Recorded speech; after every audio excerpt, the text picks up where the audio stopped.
আসসালামু আলাইকুম। আজকে আপনাদের সাথে এমন একটা রেসিপি শেয়ার করব যে রেসিপিটি সবাই খেতে পারবে এবং খুবই মজা করে খাবে।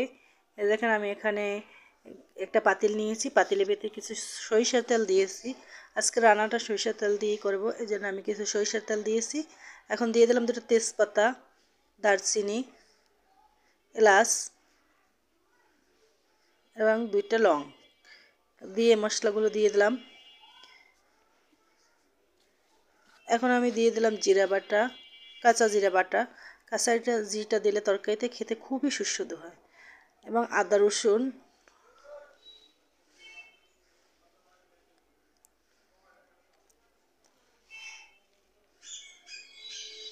দিয়ে দিলাম মরিচের গুঁড়া, হলুদের গুঁড়া, ধনিয়ার গুঁড়া,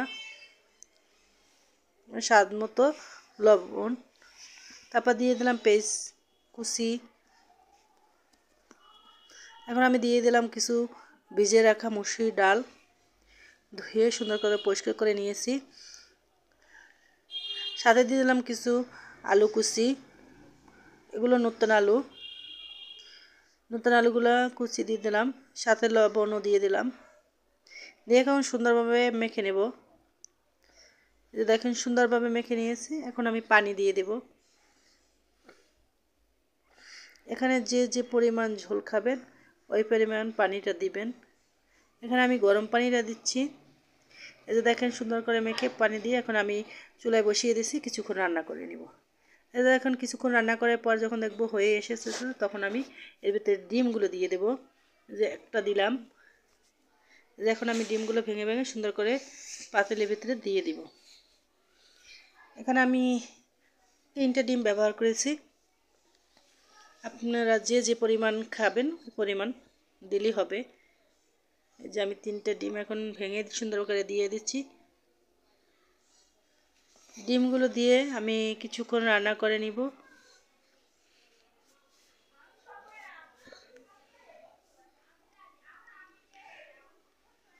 এই যে এখন ঢাকনা দিয়ে কিছুক্ষণ আমি রান্না করে নিব।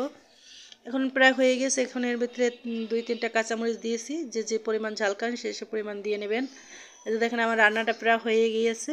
এখন এর ভিতরে আমি লবণটা চেক করে নিব আর দিয়ে দেব বাগার।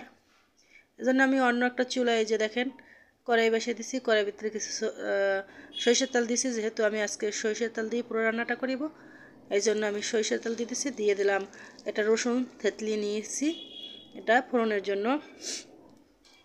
আর এখন যে রসুনটা একটু ভাজা ভাজা হয়ে গেছে, এখন এর দিয়ে দিলাম একটা পেঁয়াজ কুচি। পেঁয়াজ যেহেতু আগে দিয়েছে, এখন একটু সামান্যই দিয়েছি। এই যে দিয়ে এখন দেখেন ফোড়নটা দিয়ে দেব।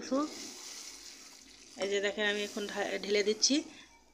এরপর যে সাবধানে দেবেন যেন ছিটে না ওঠে গায়ে, কারণ তেলটা খুবই গরম থাকে। এই যে দেখেন দিয়ে দিলাম, কালারটা খুবই সুন্দর আসছে। এটা বড় ছোট সবাই পছন্দ করবে। আর এই পটটা আপনি যদি রান্না করেন ওদিনকে আপনার পাতিলে আর ভাত থাকবে না। এই যে দেখেন সুন্দর করে ধনেপাতা কুচি দিয়ে দিলাম, দিয়ে একটু নেড়ে চেড়ে দিলাম যাতে ধনেপাতাটা সব জায়গায় মিশে যায়। এই যে দেখেন এখন আমার ডালটা হয়ে গেছে। এখন আমি নিয়ে নেব, একটা পাত্রে বেড়ে দেবো। এই যে দেখেন এখন আমি বাটিতে তুলে দিচ্ছি। এই যে ডিম আর সাথে ডাল আর আলু একসাথে রান্না করে নিলাম। বারবার আর ঝামেলা করতে হলো না। এটা সাদা রুটি, ভাত গরম গরম অথবা পরোটার সাথে আপনি খেতে পারেন। খুবই সুস্বাদু একটা তরকারি। যে দেখেন আপনারা এভাবে না খেলে একদিন খেয়ে দেখবেন। সবাইকে ধন্যবাদ।